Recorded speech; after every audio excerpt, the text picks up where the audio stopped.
and clicking on the button itself is mute and unmute. All right, let's go ahead and get started. Today is August 30th. This is a Faith and Function class. This class is being recorded. Recordings show up on the Idlewild YouTube page, which I will probably at some point link again in the chat, but which you may have already found. Today's speaker is Kendra Hotz. I will let Kendra do the prayer at the beginning, but in the meantime, are there joys or concerns or announcements that we need to address?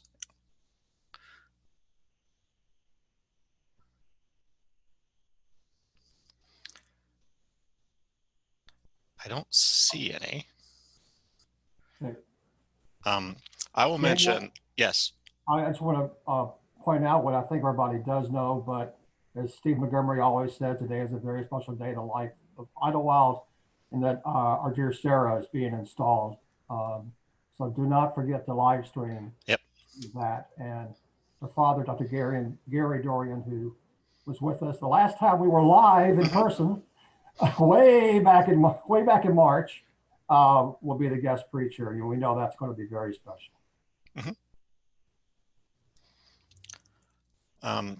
I do want, as far as concerns, my grandmother, Sarah Osama, is in the hospital in Little Rock, and they're trying to get her to where she can come to live near my parents in Tulsa, but currently they're not able to do that because she's having some problems in the hospital. So would appreciate your prayers for her and for my family. Anyone else? All right, Kendra, if you could. Let us pray.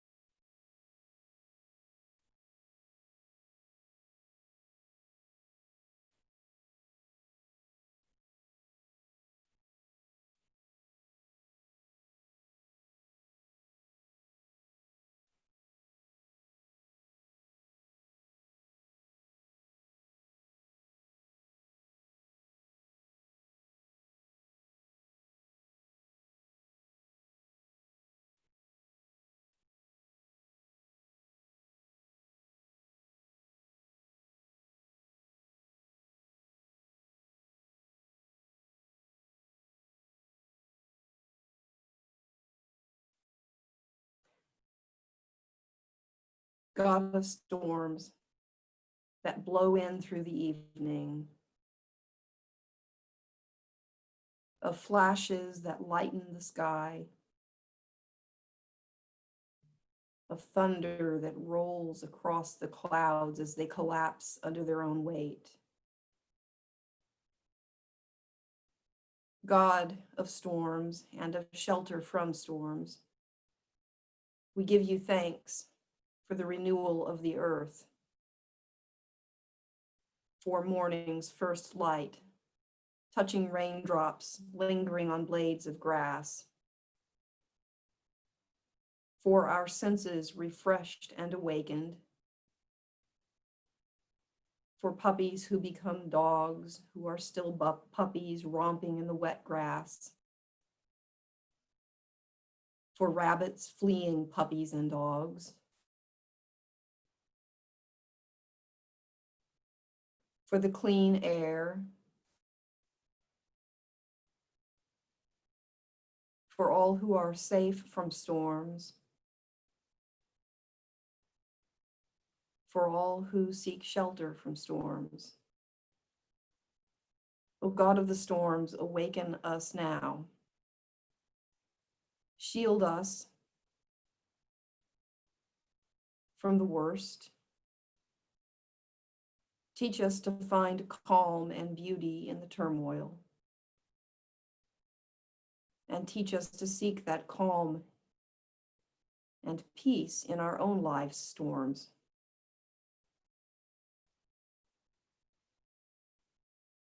God of grandmothers, of grandfathers, of parents and uncles, of loved ones connected to us by choice, by blood. Shelter all those who need your healing, who seek return to homes, connections with families. Protect especially, we pray, Daniel's grandmother, and lead her safely to his parents' home. Part the clouds today, we pray, that in Sarah's installation we might catch a new vision, new beginnings, for a congregation in the midst of so much transition.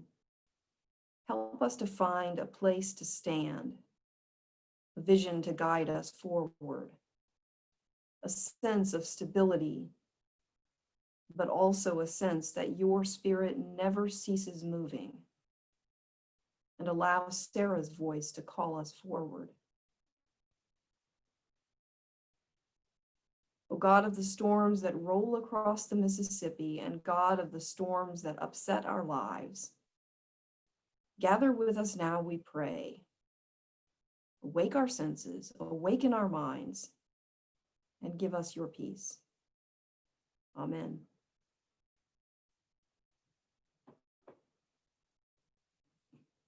I had the oddest sense in the middle of that prayer that I had forgotten to unmute my microphone. And I was hoping that someone would remember, would think, you know what, I should tell her. So if that happens, somebody tell me. Okay, on the Zoom front, I had one of those very funny encounters this week. I have a colleague I've been in so many meetings with, and I've been joking about pandemic hair because unlike some of you, I have not had a haircut since March, and I've been joking that I've got Jackson Brown hair. I was in a meeting with him, and he did not realize that nobody else had heard me say this, and he made a joke about, Kendra, how long are you going to go with this Jackson Brown look? And everybody was completely horrified that he would say such a thing to a colleague. But anyway, there it is. I'm sticking with the Jackson Brown look, at least for the foreseeable future. Also in news totally unrelated to Sunday school, I got my announcement from the Election Commission yesterday that my vote had been invalidated in the August primaries. Now, don't think it's a conspiracy. They alerted me to the fact that my signature did not match the signature that's on my registration. So, pandemic strikes again. I decided during the pandemic that I was going to learn how to write in cursive. I don't know how I missed this skill, which everyone else of my generation has, but somehow I never learned to write in cursive. So my signature has always just been this fake scribbly thing.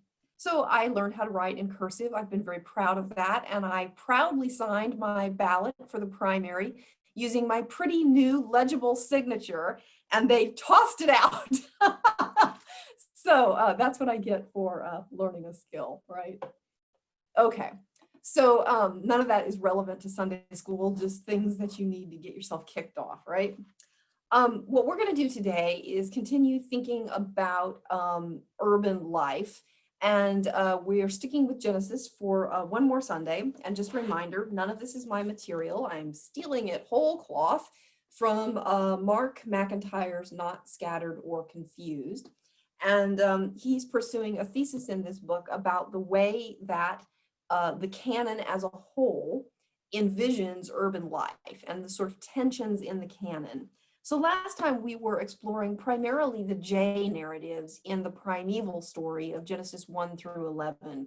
And what McIntyre wants us to notice is that the J author has a pretty negative view of life in cities, that when you just pull the J texts, it looks like a grave concern about settled life and what that does to human morality.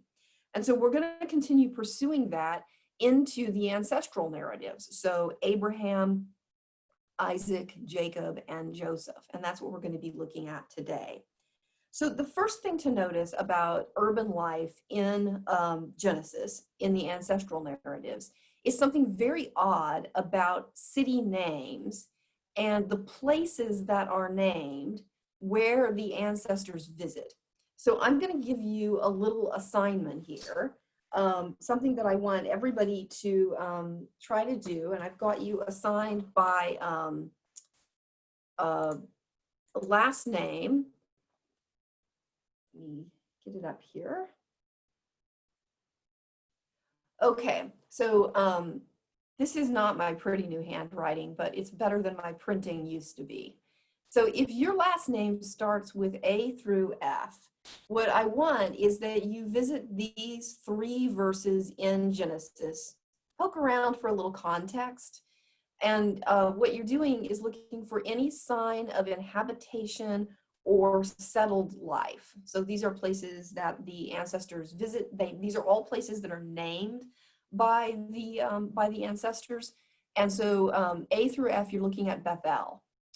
If your last name starts with G through K, you're going to look at Beersheba, and you've got these 2 verses. And again, poke around in the verses around them, get a sense of where you are in the story. L through R, you're going to look at Succoth and Peniel. And then S through Z, you're going to look at, I'm not totally sure how you pronounce this, Manahaim and Mizpah. And so what I want you to do is pop a comment into the chat with the name of the site that you're visiting and something about what you found there, just something about, what's the context in the story, and then do you find any signs of inhabitation or settled life? So I'm going to set a timer. I'm going to give you real quick, just 3-4 minutes to do that.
Okay, there's your timer. I'm going to stop screen sharing so that I can see you better. Okay, somebody from group 1, this is the A through F group looking at Bethel. Somebody unmute yourself and just give us a sense of what did you find in these 3 texts? So Bethel is, I guess, the place where Jacob had slept on the ground with the stone under his head. So the next, he has the dream of the stairway to heaven, or the Jacob's ladder, whatever. And so he sets up the stone and I think pours oil on it and calls it Bethel, but the place was Luz at the time. Then a few chapters later, he comes back. I guess there, he has fled from Esau at some point, either during or after. I think this is right after. Anyway, he comes back to Luz, which is called Bethel, and sets up an altar, which was called El Bethel. Uh, and then, like 6 verses later, he sets up another a pillar, which is, I guess, different from the other stone, and pours offerings on it and calls it Bethel.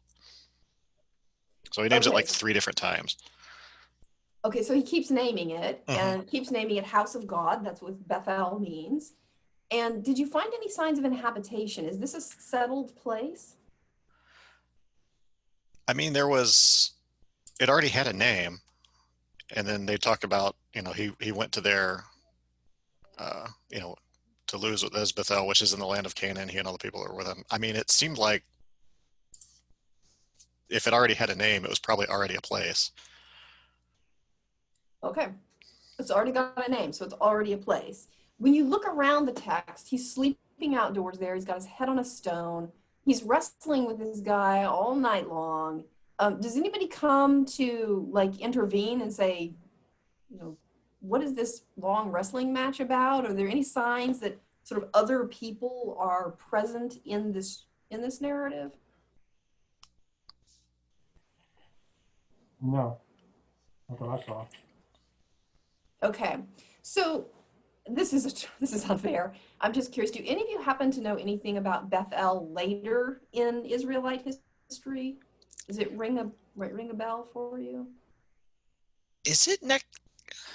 Is it next to like Ai or someplace in like Joshua, or is that someplace else? Nope, that's someplace else. Okay, That's a good good. guess, though. I'm impressed with anybody who remembers AI and I Joshua. know. My It's next to goodness. something. Yeah. Is somebody famous from Bethel? They're not that famous because I Okay, don't know who I'm they are, but fishing. That's I, okay.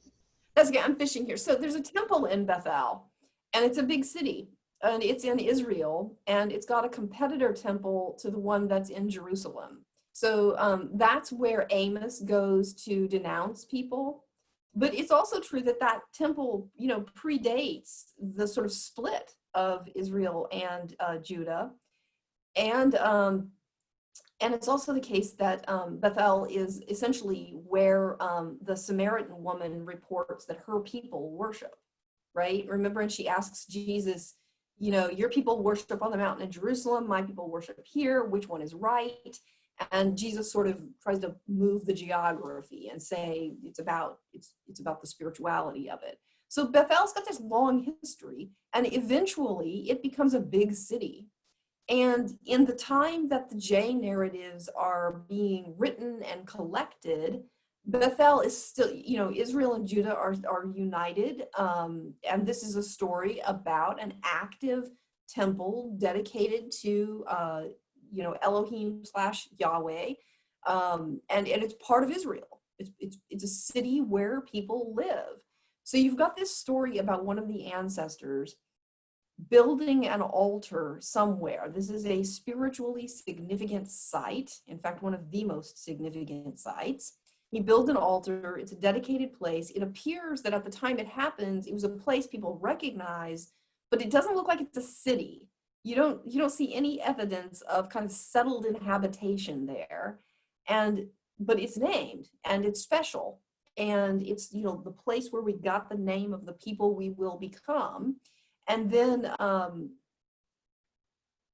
by the time you're reading this, it's actually a settled city, right? So this is kind of a story of what this was before it was a city, right? Before we settled here and had this city, this was an altar. It was dedicated to Yahweh. This is, you know, a sacred site for us. All right, group 2, this is the G through K group. Talk to us about Beersheba.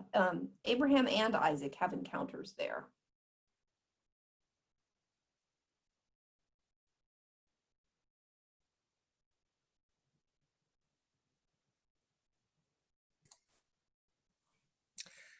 Hi. Hey, go ahead. Can you hear me? Yep. I didn't get to finish what I was trying to write there. That should be sites of a city, Sheba. Basically, Abraham and Isaac both meet Abimelech, and there's some disagreement over a well.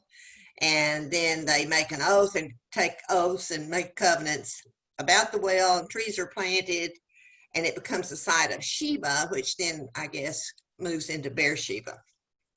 Right.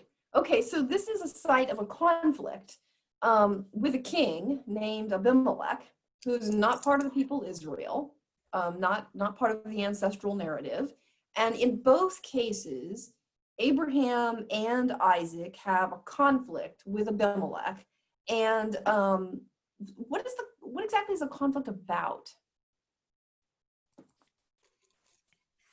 It's about who can use the water from the well, right? Yeah, who has access to this well? Okay, so is this, what do they want to use the well for? Their herds. Their herds. Okay, so can you tell, are they irrigating fields? Are people coming to the well to get water for their homes? Can you tell anything about where the well is?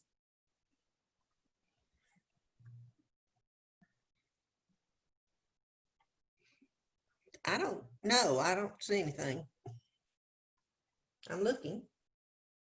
Okay, so Abimelech is from a settlement. He's from a city. But this well isn't, it doesn't, if you look kind of, if you comb through the narrative, the well doesn't appear to be in the city. It appears that this is a period in which you've got both settled agriculture and sort of nomadic pastoralists who are following the herds. And so they would be kind of out beyond what we would think of as these kind of settled agricultural areas. But you need wells because you need places where you come and water your herds, right? And so both Abraham and Isaac are having this conflict with Abimelech about who gets use of this well. And so what that tells us is that there's some kind of tension here between the agriculturalists and the pastoralists. That's a kind of blunt way of putting that, who coexist a little bit uneasily. Who gets to use this well? And so they make a covenant and they name the well Beersheba. Wild guess. So at the time when the story is set, remember you're always asking, when is the story set? And then when is it being told? So at the time the story is set, Beersheba is beyond the settled areas. It's not a city, right? When it's being written, wild guess, what do you think? What kind of place is Beersheba then?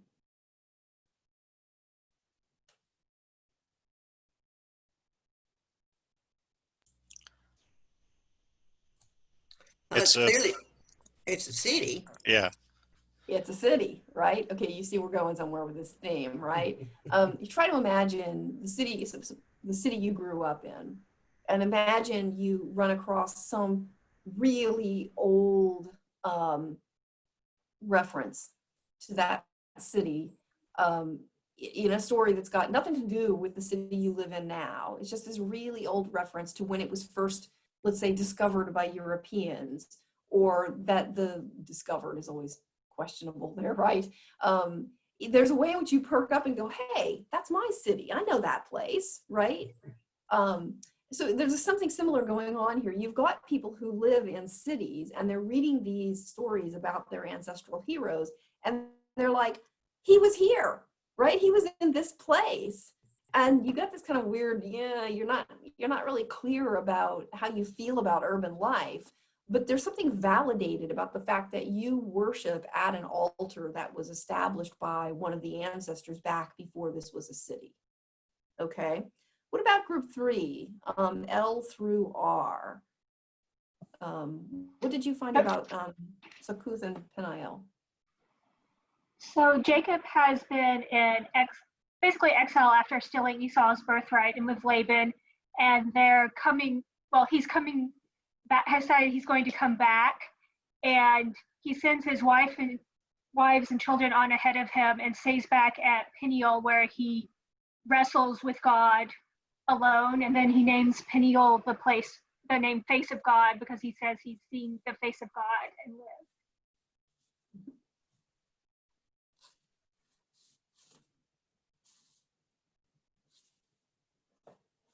What about Sakuth? Anybody?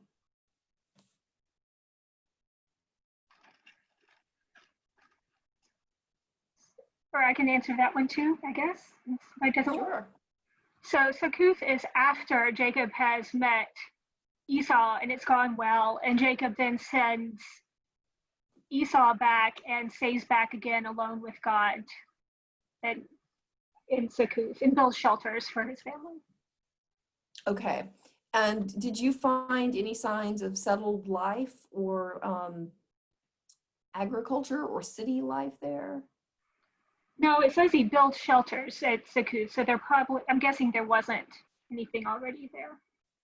Okay, so he had to, pitch a tent. He had to find some place to take shelter. Okay, so again, wild guess. If you were to comb through the whole Hebrew Bible looking for these words, and you found later literature, what would you expect to find on the sites of Sakuth and Peniel?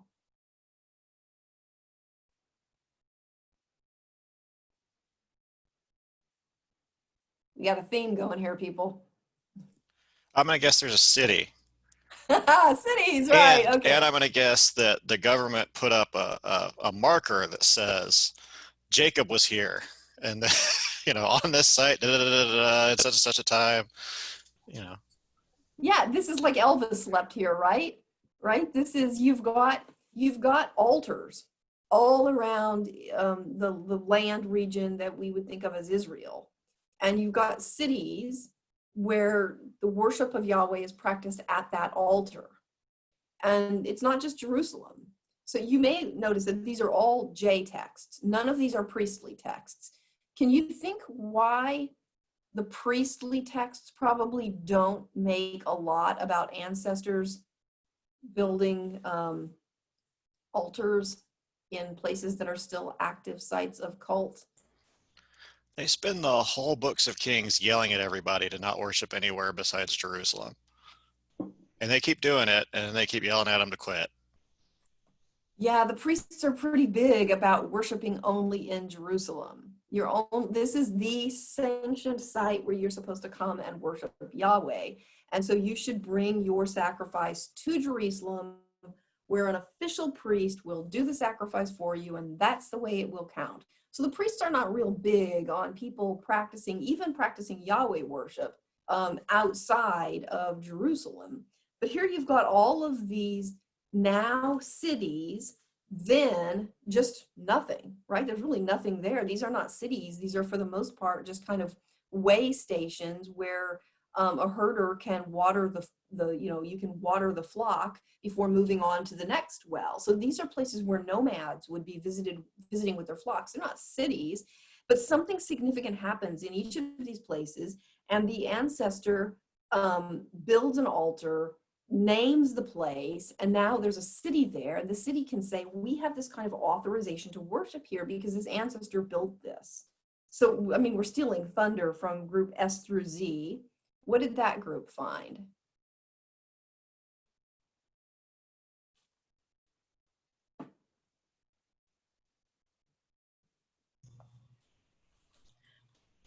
The place named here is Mizpah. Mm-hmm.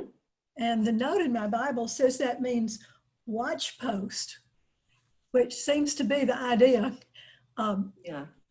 Laban doesn't trust Jacob with very good reason, but here Laban's daughters and flocks are going off with Jacob. So he's asking God to keep an eye on Jacob. And Jacob does bear watching. He does. And I think you're the one who pointed this out in the chat. It's really funny how we use this as a blessing when we're going to be separated from someone. You know, may the Lord watch over you while we're separated from each other. But that is not at all what Jacob and Laban mean. Jacob and Laban mean, I can't keep my own eye on you, and I think you're a swindler. So I'm counting on God to hold you accountable while I can't. And this is a boundary post that says you stay on your side of it and I'll stay on my side of it. Yeah, but again, it's a significant place. It's a place the ancestors has visited. They've kind of, in this case, not necessarily an altar, but they've erected some monument there that says, you know, Elvis slept here, I was here. And then later, it's a place name that people identify as, this is my hometown, right? This is where I live. Okay, so the first thing we've got is that Mark McIntyre is trying to convince us that the J narrative has an interest in establishing cultic sites in existing cities before they were cities. It's a kind of etiology, a kind of an explanation of why did we settle here? Why is this altar here? And McIntyre is arguing that it has the effect of authorizing the worship in that place. Now, this is not a battle between J and P, right? J and P are not arguing with each other about this. Do you know why?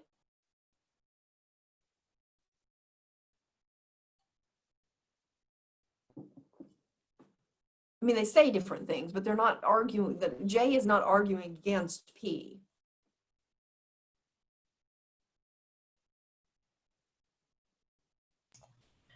J was written long before P, I believe. Thank you. Yes. I think it's one of those things we just have to always remind ourselves, because we are reading these texts right next to each other. We will try to reconcile them. But J wasn't thinking about P at all. They get another 400 years before P is on the scene. So this is like saying that, you know, Martin Luther was arguing with Karl Barth. You know who Martin Luther was, right? 16th century Protestant reformer, Karl Barth, 20th century neo-Orthodox reformer. Martin Luther wasn't arguing with Karl Barth at all. I mean, they may have different things to say on a topic, but Luther didn't have Barth in mind. Barth's way too far in the future for Luther to have been thinking about. So same thing's true here in the relationship between J and P. The Yahwistic author is not thinking about centralized worship in Jerusalem. But the Yahwistic author does seem to be contending with the fact that people are living in these settled urban contexts and trying to make sense of why they are and what that means. And we've already seen in the primeval narrative, there's something not ideal about that. So let's dive a little deeper with this argument about J and think about how these cities relate to each other. So first thing I want to do is send you to chapter 19, starting around verse 20. And can I get a volunteer?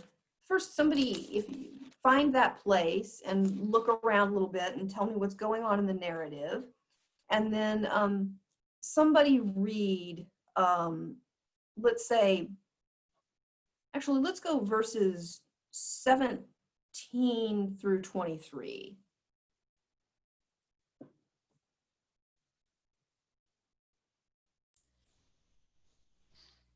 I've got it.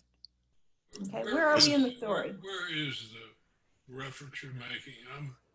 I'm very lost today. So We're in Genesis 19. Okay. Did you just give that, Kendra? I didn't hear that. Oh, sorry. Everything today is in Genesis. I should have been clearer about that page. Yeah, this is Genesis chapter 19, starting in verse 17. And what we need is to remember what's going on in the story right now. And then let's just hear these verses. All right, so they're running away from Sodom and from Sodom and Gomorrah. When they had brought them outside, they said, "Flee for your life. Do not look back or stop anywhere in the plain. Flee to the hills, or else you will be consumed." And Lot said to them, "Oh no, my lords, your servant has found favor with you, and you have shown me great kindness in saving my life. But I cannot flee to the hills, for fear the disaster will overtake me and I die. Look, that city is near enough to flee to, and it is a little one. Let me escape there. Is it not a little one? And my life will be saved." He said to him, "Very well, I grant you this favor too, and will not overthrow the city of which you have spoken. Hurry, escape there, for I can do nothing until you arrive there." Therefore the city was called Zoar. The sun had risen on the earth when Lot came to Zoar. And then Okay, there's sulfur and fire from the heavens. right. Okay, so you remember, I don't need to remind you what's going on in Sodom and Gomorrah, right? And you remember Lot and Abraham have separated their ways because basically their herds have become too big and they're overgrazing the land. And then we're told, this is earlier in Genesis, that Lot goes to the cities. And in Genesis, and really in a lot of the Hebrew Bible, whenever you hear somebody goes to the city, I always think of it like a horror movie where you should hear that creepy music in the background that makes you want to say, no, don't go through that door, right? So Lot goes to the city, and you got a feeling something bad is going to happen, right? And something really awful happens. Sodom and Gomorrah are so wicked that God is just going to destroy them entirely until Abraham has this argument with him about, well, how many good people do there have to be for you to save the city? And apparently there aren't enough, because he's going to destroy the city, but let Lot get out. So the angel who's going to destroy says to Lot, get out, right? Because this thing is burning down right now. And Lot flees, and he doesn't want to go to the hill country. Why doesn't he want to go to the hills? That's too far, and it's uphill. It's too far and it's uphill. Not going to make it. He's worried about something else as well. The grazing is probably not as good.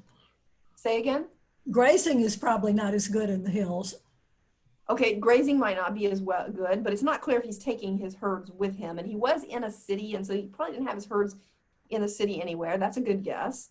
I cannot flee to the hills for fear the disaster will overtake me and I die.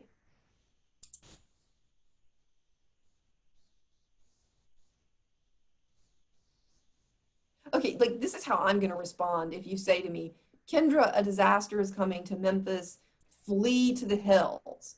I'd be like, well, what am I going to eat when I get there? Right? I'm not a forager. I can't just survive out there on my own. Disaster is going to overtake me. So instead, look what he asks permission to do.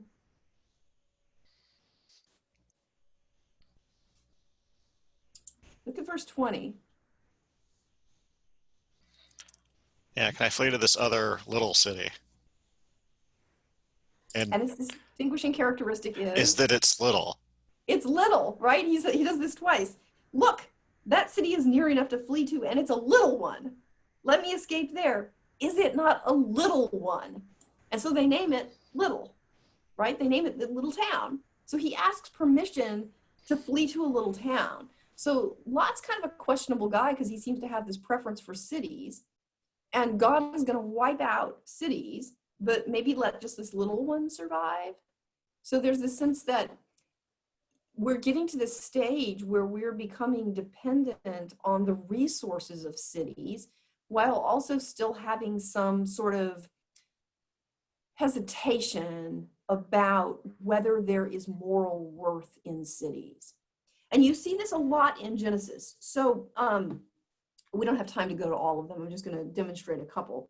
You know those weird stories where Abraham and Sarah, and then later Isaac and Rebecca, go somewhere because of a famine. And he says, I'm worried they're going to kill me because you're so beautiful. You should pretend to be my sister. Right? Do you remember these weird stories? Somebody say, what happens in these weird stories? 3 times it happens in Genesis.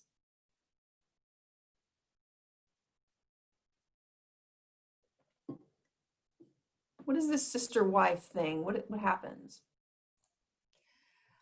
Well, the ruler of the area where they go, like Pharaoh in Egypt, for example, with Sarah, is attracted to Sarah, the supposed sister, or the supposed sisters, and makes advances, and the Lord begins to punish those people, and then they discover that this is actually the person's wife and not his sister, and ask him to leave, to move Yeah, on. absolutely. So Abraham and Sarah show up. He's worried that they'll kill him to take his beautiful wife. So he says, pretend that you're my sister. Pharaoh makes advances. So you got famine. You go to the city, there are resources in the city, right? You have to recognize this. In each of these three cases, they go to a city. Cities have stockpiles of grain. Cities are administrative centers where you have some provision for what to do in times of famine. And so you often leave the countryside and go to the city during famine. So he goes to Egypt, pretends Sarah is his sister. Pharaoh makes advances. God gets mad, starts punishing Pharaoh. And then Abraham says, oh, you know what? This is probably because she's really my wife. And Sarah says, Pharaoh says, but look what you've done. You've set me up for punishment. And he doesn't just say to Abraham, leave. Do you remember? Well, I'm sorry. I'm asking you to remember stuff that Pharaoh gives him a lot of wealth. And this happens twice. And then Isaac and Rebecca do the same thing. It looks a little like they're running a scam, you know? Like they keep showing up in these cities and coming away with significant amounts of wealth, which the city leaders are happy to pay them to get rid of them.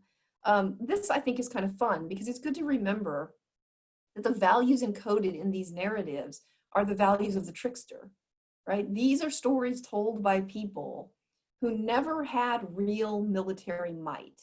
It was a miracle that they survived at all. They survived by their wit, and what they valued in their stories were people who could survive by their intelligence. And so you get that over and over again. And you see this here. It looks to be like a little bit of a scam that these ancestors are running. But notice that, and like, good for them. that's the ethic of the story.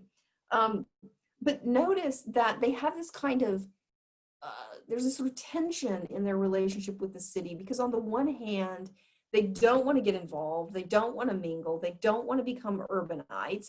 And on the other hand, they need the cities for certain kinds of resources. We've sort of entered a period of history in which the herders are not going to be able to survive completely independently of the urbans.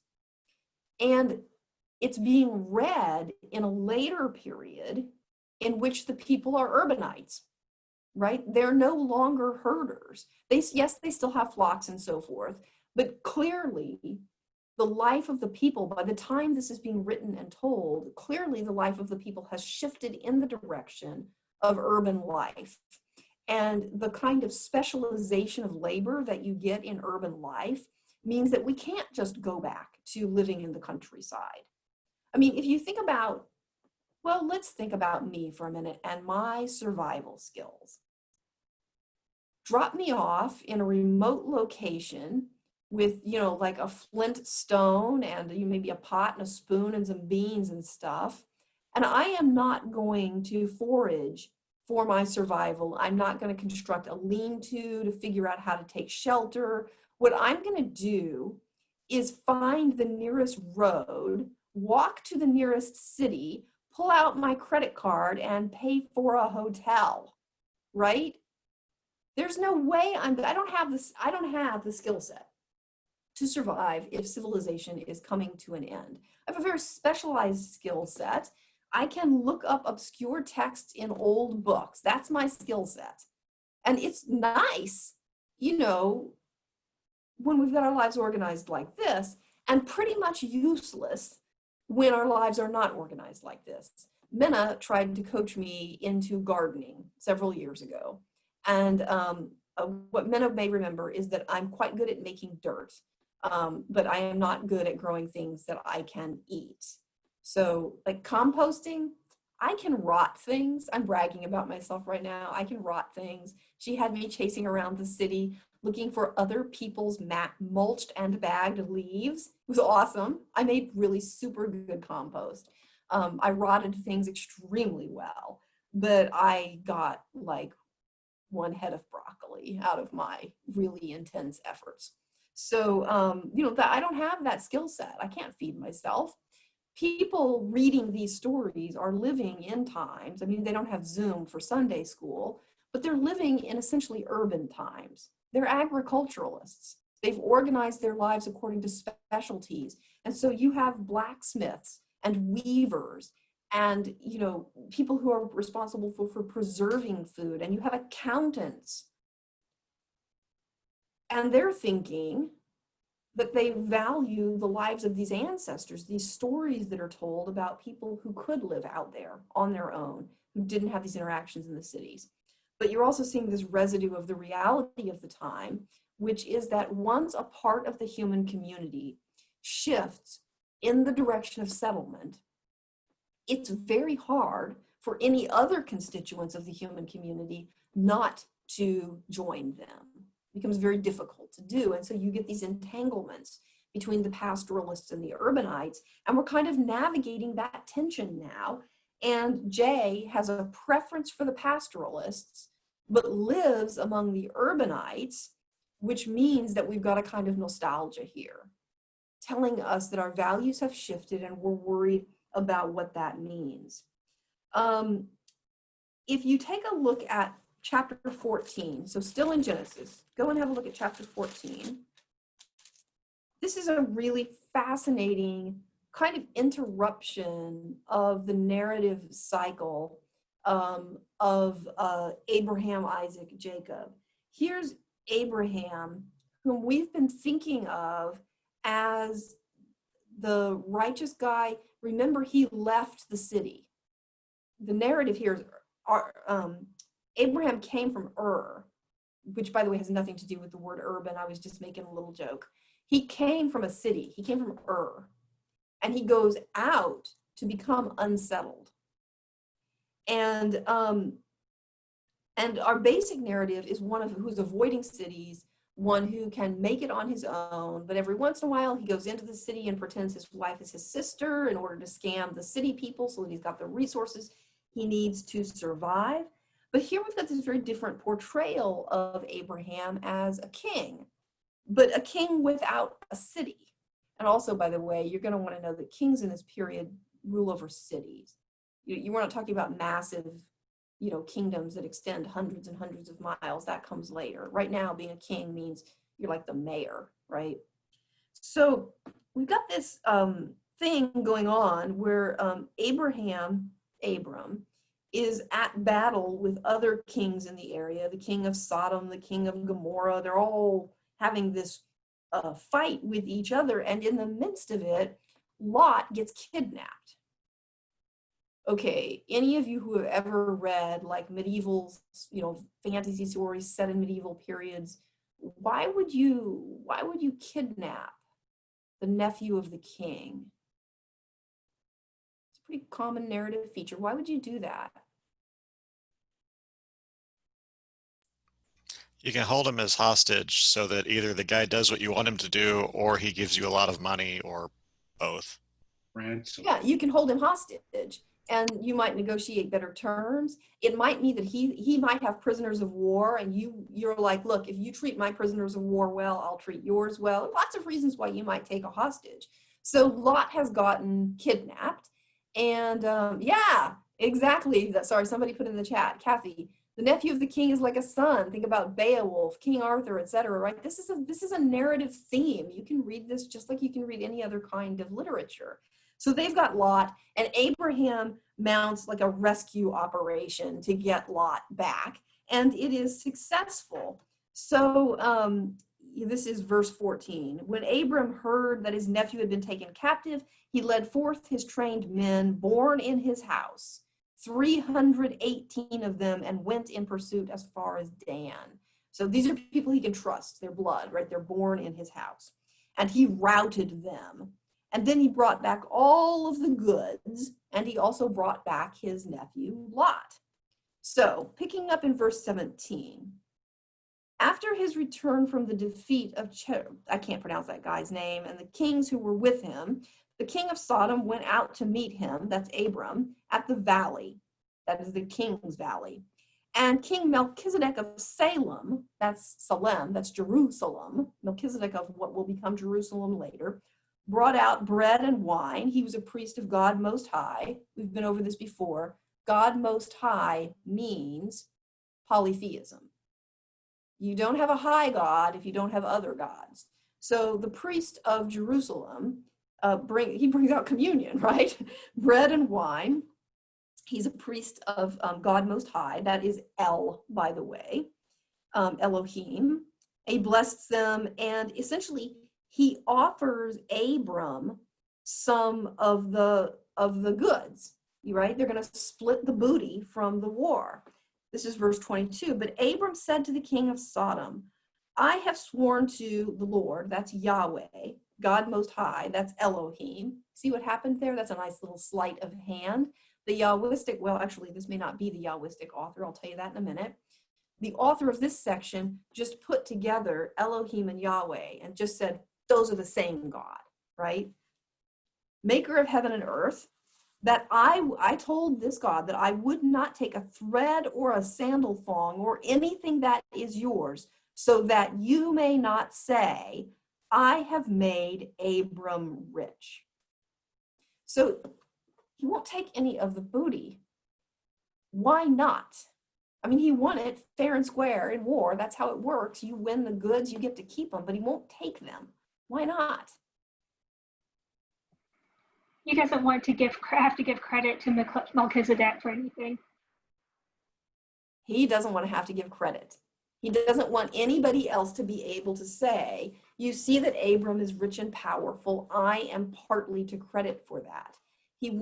Abram wants to be totally independent in his capacity to generate and sustain his household, right? Now, that doesn't fit with what happened when they were fleeing the famine and had to go to Egypt. So, little cue, don't try to make those things go together. The most likely explanation is that we have different hero narratives from different kind of tribal traditions, and those are getting folded together so that your hero and my hero become the same hero in the same way that Elohim and Yahweh became the same God, right? And you've probably heard a very similar theory about like King Arthur. All these stories about King Arthur were probably about several different late antique, early medieval kings who the narratives kind of get combined. And so that's what we're seeing here, probably. It's also true that this particular narrative might not be a Yahwistic narrative. It may not be J, and it may not even be E, which is another, the Elohist. That's another one I told you about. This might be a totally separate narrative tradition. Now I've said everything I know about that, so I'm going to stop because otherwise I'm just going to be making stuff up. But I've just recently learned that this particular chapter may not fit that kind of neat way that we divide the Pentateuch into J, E, P, and D. Somebody else might have gotten a voice in there. Okay. But even here, even in a non-Yahwistic text, you see this sort of desire not to have the ideal pastoralist mingling with the urbanites, because you notice that all of those other kings belonged to cities. Melchizedek belongs to Salem. There's the king of Sodom. There's the king of Gomorrah. There's the king of, I've lost track of the others, the four kings, right? They're all from cities, but Abraham's not. And Abraham won't even take booty that he is responsible for bringing in because he doesn't want those people from the city to be able to say, we made Abraham rich. Okay, I'm noticing that we're running out of time, so I'm going to be a little bit quick here. There's another place where you can see this. It's about Shechem, which I didn't have you read. This is a story about Jacob. And there are two different accounts of what happens at Shechem. In one, Jacob negotiates a misunderstanding in a peaceful way that allows for an exchange of goods and intermarriage. That's an E text, the Elohist. In the J text, the encounter between Jacob the pastoralist and the urban setting, I think the guy's name is Hamor, is extremely violent. His daughter Dinah is raped. His sons trick the men. The rapist says, "I can make this right. I'll marry her." That sounds completely horrifying to us. It is horrifying. In that period, if you had raped a woman, you had not wronged her, you had wronged her father. You had stolen something valuable from the father, and so you had to pay him for that, pay him the bride price. So, Hamor offers to make this right by marrying her, and Jacob appears to be negotiating that relatively peacefully, and it's going to bring some resources into his household. That's the E narrative. In the J narrative, that's not what happens. In the J narrative, the sons of Jacob say, "We'll only allow you to marry our sister if everybody is circumcised first." And while all of the men are healing from being circumcised, the sons of Jacob go and slaughter everyone in the city. And so it's an extremely violent encounter. So again, you have this sense that the Yahwistic author does not want those pastoral minglings. When the king of the city offers intermarriage and he offers goods, he offers an economic exchange, the Yahwist is like, "No thanks, we'd rather do this completely on our own." And so they take this vengeance. Okay, so let's just pay attention to what we've got in terms of narrative arc here. From the beginning of the ancestral narratives to the beginning of the book of Exodus, you get this back and forth. And here's what it looks like. Abraham is born in the city. He's actually born in one of two cities, which are in opposite ends of the Euphrates. So again, don't try to reconcile that. It's just different sources. He starts out a city boy. God calls him out to the countryside where he'll live as a cowboy, right? He will live following the herds. By the end of that narrative, his great-grandson Joseph is born in the countryside as a pastoralist and ends up in the city as a powerful advisor to the Pharaoh, right? You all remember that story? If not, watch Joseph and the Amazing Technicolor Dreamcoat. That's how I remember the story of Joseph, right? He ends up incredibly powerful. Now pay attention to what happens. The people who have been scattered across the countryside end up gathered all in one place in Egypt, in a city where they mingle with the locals, so much so that one of their descendants, Moses, has an Egyptian name.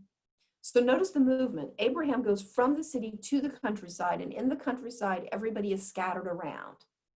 Joseph goes from the countryside where everybody is scattered back to the city, and everybody gets gathered together. And that is not good news, right? Because even though it looks like a triumph that Joseph has brought prosperity to his people and gathered them together in this urban context, it's really disastrous, because that is how the people end up enslaved in Egypt.